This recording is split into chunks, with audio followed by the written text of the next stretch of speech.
Today, I have a small update for the campaign side of things for my Mythic Overhaul mod. I know I said I was going to focus on the multiplayer aspect of my mod, but I figured I should put out another update for campaign with things that I've been working on recently.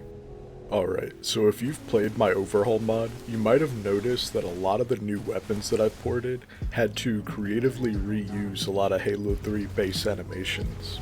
Now, I did this because my first attempt at porting animations was super outdated and it didn't work with the MCC. Thankfully, the scripting legend himself, Weaver900, ran me through the process of porting animations using Tag Tool. As a side note, if you're not already subbed to Weaver or you haven't played his mods, I'm linking both down below because he makes really cool stuff.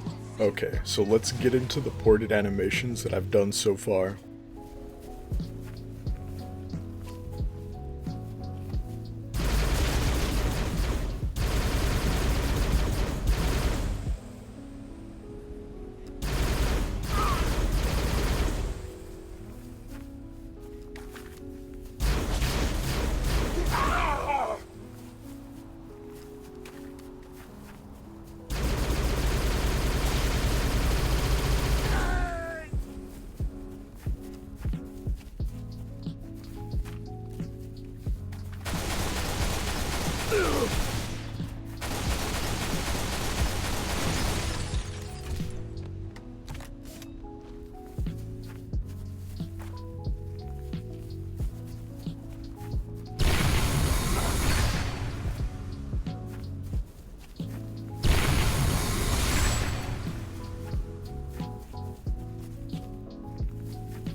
Now, the last update that I've put out for campaign was mostly bug fixes, and I managed to cram 2 more weapons into it, so I'll be doing the same thing here.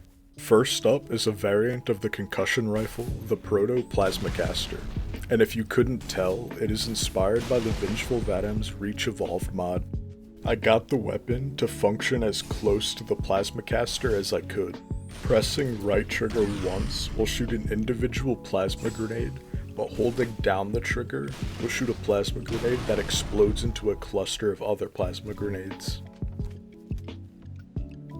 The other weapon that I'm porting to my mod is the Reach Grenade Launcher. Now, I'm going to start off by saying that I had no idea how to replicate the trigger held down function to delay the grenade from blowing up. What I ended up doing with the grenade launcher was I mimicked the Proto Plasmacaster that I've previously mentioned. When you tap right trigger, you will shoot this yellow grenade projectile that bounces once and then detonates. Then when you hold and release the trigger, you'll shoot a blue grenade projectile that detonates on impact and EMPs in a small radius. So that's all for the update part of this video. Let's get into what I want to do for the future of this mod. My first priority is getting a functional Forge expansion map working. And if you've noticed throughout the video, we've been in it this whole time.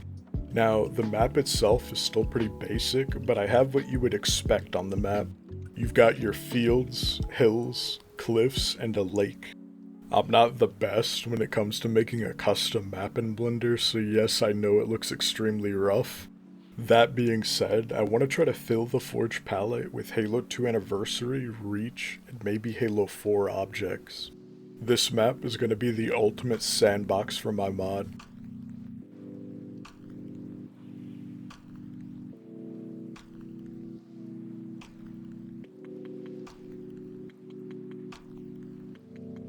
Next, what I want to do is take the Halo 3 brutes and try to integrate more armor variants. This is pretty similar to what Kalentorn did for their grunt variants mod that I've been using in my overhaul.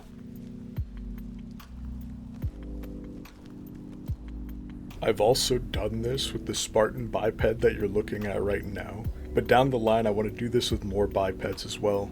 Now back to some multiplayer stuff. If you've been watching my channel for a bit, you might have seen that I've hosted some playtests on ported Halo 2 maps inside of Halo 3. For the multiplayer portion of the mod, I'm gonna be replacing some maps that I either don't really care for or that the community would rather not play. On top of that, I'll also be tweaking vanilla maps and integrating my expanded sandbox to them as well. Some changes could be minor, like a visual change to the map, or I might open the map up in Blender and mess with the map geometry a bit. Lastly, for things that I want to do in the future, is bring my mod over to Halo 3 ODST. Now, I haven't really moved any tags over to ODST since the tools first came out, so I have no idea how long that'll take me to do, but I still want to try it. I won't be doing this though until I feel like the mod is complete enough in Halo 3 first, so I can save myself from having to make changes and additions to 2 games at once. So yeah, before I go, I want to give a quick shout out to my patrons and supporters, Weaver900 and Red Winezilla. Thanks again for your support on my modding endeavors, I really appreciate it, and I want to thank those that have been watching so far. It really means a lot to me, so yeah, that's all for the update and I hope you enjoyed. See ya.